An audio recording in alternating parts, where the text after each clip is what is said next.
ಶೃಂಗೇರಿ ವಿಧಾನಸಭಾ ಕ್ಷೇತ್ರದ ಮರು ಎಣಿಕೆ ಫಲಿತಾಂಶ ಕಾಂಗ್ರೆಸ್ ಪಕ್ಷದ ಕರಾಳ ಮುಖವನ್ನ ಮತ್ತೊಮ್ಮೆ ಬಯಲು ಮಾಡಿದೆ. ಜನಾದೇಶಕ್ಕೆ ಮೋಸ ಮಾಡಿ ಅಕ್ರಮವಾಗಿ ಗೆಲುವು ಸಾಧಿಸೋಕೆ ಅಧಿಕಾರ ದುರ್ಬಳಕೆ ಮಾಡಿಕೊಂಡಂತಹ ಕಾಂಗ್ರೆಸ್ ಪಕ್ಷಕ್ಕೆ ನ್ಯಾಯಾಂಗ ನೀಡಿದಂತಹ ತಕ್ಕ ಉತ್ತರ ಅಂತ ವಿಧಾನಸಭೆ ವಿರೋಧ ಪಕ್ಷದ ನಾಯಕ ಆರ್ ಅಶೋಕ್ ಅವರು ಹೇಳಿದ್ದಾರೆ.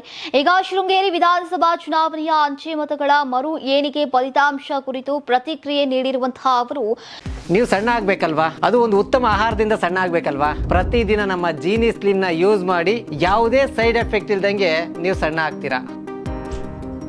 ಶೃಂಗೇರಿಯಲ್ಲಿ ಕಾಂಗ್ರೆಸ್ ಅಸಿಂಧುವಾಗಿದ್ದು ಸತ್ಯಕ್ಕೆ ಜಯ ಸಿಕ್ಕಿದೆ. ಈಗ ವೋಟ್ ಚೋರ್ ಕೌನ್ ಹೇ ಅಂತ ಪ್ರಶ್ನೆಯನ್ನ ಮಾಡಿದ್ದಾರೆ.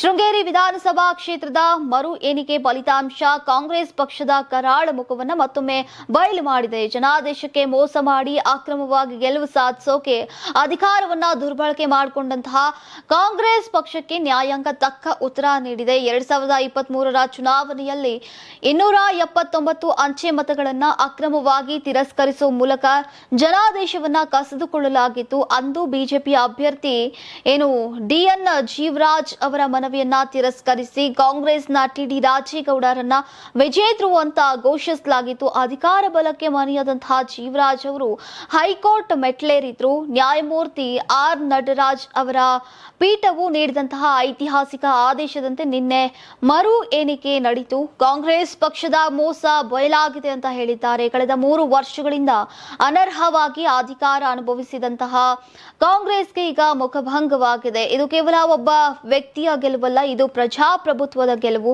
ಶೃಂಗೇರಿಯ ಮತದಾರರ ಮತದ ಮೌಲ್ಯಕ್ಕೆ ಸಂದ ಜಯವಾಗಿದೆ.